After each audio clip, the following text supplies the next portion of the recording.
राम राम मित्रों।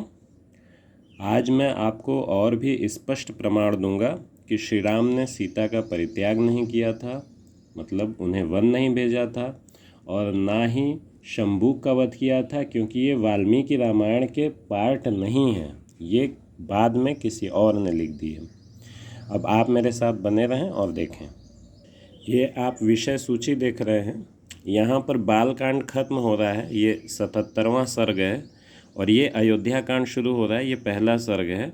जो मैं दिखाना चाह रहा हूँ कि यहाँ तक देखिए, ये कंटिन्यू में कहानी चले आ रही है, उनकी रामकथा चले आ रही है। कहीं पर भी रामायण के पाठ का महात्म्य इसके उपसंहार में नहीं दिया है। ठीक है, अब अयोध्या कांड का भी इसी तरह आप देखिए। अयोध्या कांड का ये अब आखिरी सर्ग देख रहे हैं, 119। यहाँ पर भी ये लगातार कथा चली आ रही है। कहीं पर भी उपसंहार नहीं है, कहीं पर भी ग्रंथ का महात्म्य नहीं है। अरण्य कांड शुरू हो जा रहा है। अब अरण्य कांड का भी हम लोग अंत देखते हैं। ये देखिए, ये अरण्य कांड यहाँ खत्म हो रहा है। यहाँ से किष्किंधा कांड शुरू हो रहा है, और ये लगातार कथा चली आ रही है। कहीं पर भी उपसंहार नहीं हो रहा है, कहीं पर ये कंक्लूड नहीं हो रहा है, और ये महात्म्य नहीं बताया जा रहा है, कथा ही चलते आ रही है। इसी प्रकार सारे कांड हैं, मैं लेकिन एक एक करके आपको दिखाऊंगा ताकि आपको ठोस प्रमाण मिले। इसी प्रकार देखिए, यहाँ किष्किंधा कांड समाप्त होता है और सुंदर कांड शुरू होने जा रहा है। हनुमान जी समुद्र लांघने की तैयारी कर रहे हैं। यहाँ देखें, ये सुंदर कांड समाप्त हो रहा है। लगातार देखिए कथा चली आ रही है। यहाँ युद्ध कांड शुरू हो रहा है। अब मैं ये दिखाऊंगा कि ये युद्ध कांड में ही उपसंहार हो जाता है, युद्ध कांड में कंक्लूड हो जाता है। तो युद्ध कांड के बाद जो उत्तर कांड है वो ऋषि वाल्मीकि का नहीं है। ये कौन लिख गया, कौन किसने श्री राम को बदनाम करने की साजिश की, तो ये अब मैं नहीं जानता, लेकिन किसी ने तो ये साजिश की है। अब देखें इसको आप। ये आप देख रहे हैं, ये युद्ध कांड समाप्त हो रहा है। ये 123 में देखिए, अयोध्या की यात्रा करते श्री राम को सीता जी का मार्ग के स्थान दिखाना, हनुमान जी का भरत को श्री राम वनवास संबंधित वृतांत सुनाना, और 127 में अयोध्या में श्री राम के स्वागत की तैयारी, और ये सब चीज़ें, पुष्पक विमान को कुबेर के पास भेजना, और 128 में भरत का श्री राम को राज लौटाना, श्री राम की नगर यात्रा, राजाभिषेक, वानरों की विदाई तथा ग्रंथ का महात्म्य। ये देखिए, ये ग्रंथ का महात्म्य आया है युद्ध कांड के अंत में। ठीक है, और ये ग्रंथ का महात्म्य किसी भी कांड के अंत में नहीं था, यहाँ पर आया है। अब इस देखिए ग्रंथ के महात्म्य में लिखा क्या गया है। एक और चीज़, अब इस ग्रंथ के महात्म्य के बाद ये उत्तरकांड शुरू हो रहा है। ये देखिए, ये ग्रंथ का महात्म्य यहाँ पे हो रहा है, ये कंक्लूड हो रहा है। जब कोई ग्रंथ कंक्लूड हो गया तो फिर उसमें नया चैप्टर वो आदमी तो नहीं जोड़ेगा, कोई और ही जोड़ा होगा। मतलब जिस ऋषि ने, वाल्मीकि ऋषि ने जब यहाँ पे कंक्लूड कर दिया, तो इसका मतलब कि यहाँ तो उनकी तरफ से ख़त्म हो गया था। तो ये किसने जोड़ा? उत्तरकांड। और इसी उत्तरकांड में ये सारे, मतलब बिल्कुल उस तरह से कहानियों की तरह पूरा वर्णन किया गया है। ठीक है, अब मैं इसमें नहीं जाऊंगा कि क्या है और क्या नहीं है, लेकिन मेरा ये कहना है कि ऋषि वाल्मीकि ने जो लिखा वो यहीं तक है। अब ये देखिए कि किस प्रकार से ये कंक्लूड हो रहा है। 128वां सर्ग है युद्ध कांड का, और यहीं पे ये वाल्मीकि रामायण ख़त्म हो जा रहा है। देखें, ये देखिए 128वां सर्ग है। ठीक है, युद्ध कांड का, भरत का श्री राम को राज्य लौटाना और बाकी सारी चीज़ें हैं, श्री राम की नगर यात्रा, वापस होना, वानरों की विदाई, ग्रंथ का महात्म्य। तो यहाँ ग्रंथ का महात्म्य इसमें दिया गया है। देखें, श्लोक संख्या 94 ये आप देख रहे हैं। यहाँ बताया जा रहा है कि श्री राम ने किस प्रकार से विविध यज्ञों का अनुष्ठान किया। तो ये तुरंत की बात नहीं है, ये इनके पूरे शासनकाल की बात है। तो ये पूरे शासनकाल की बात हो रही है। अब इसमें देखिए, कहीं पर भी लवकुश का जिक्र नहीं है, कहीं पर भी ये जिक्र नहीं है कि सीता जी को त्याग दिया था, कहीं पर ये जिक्र नहीं है कि कोई इस तरह की और सारी घटनाएं जैसे शंबुक वाली और ये सारी चीज़ें हुई थी। यहाँ देखिए श्लोक संख्या 94।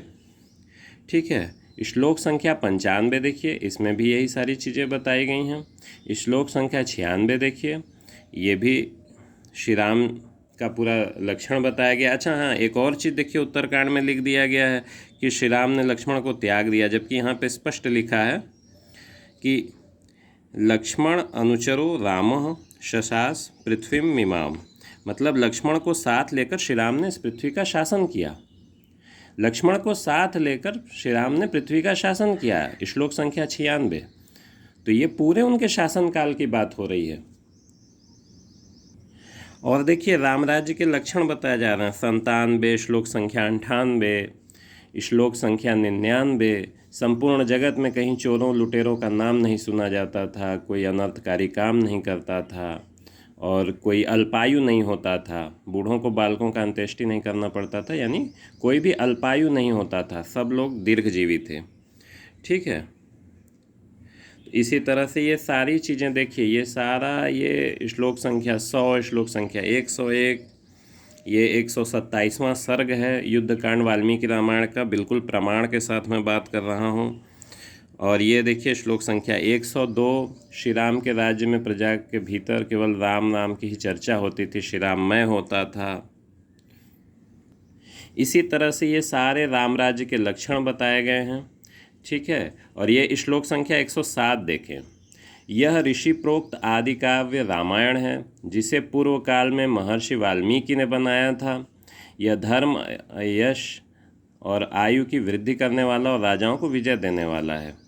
ठीक है, तो अब देखिए यहीं तक है वाल्मीकि जी का। इसी प्रकार ये पूरा कंक्लूड हुआ है। और भी देखें श्लोक संख्या, ये सारी चीज़ें हैं।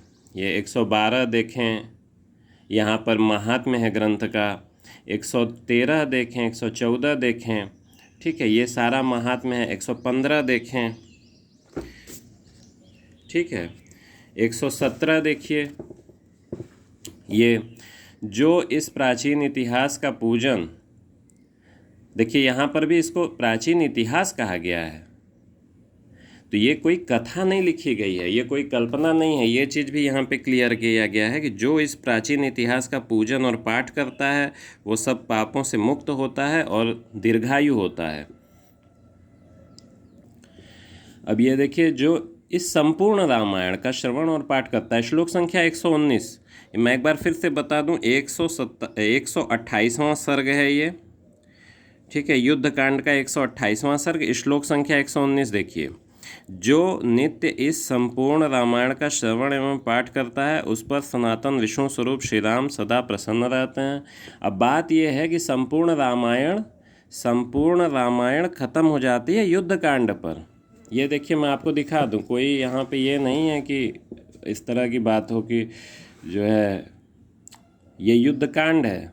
देख रहे हैं, कोई भी यहाँ छल वाली बात नहीं है। मैं एकदम स्पष्ट प्रमाण के साथ आपको कह रहा हूँ कि संपूर्ण रामायण युद्धकांड पे समाप्त हो जाता है।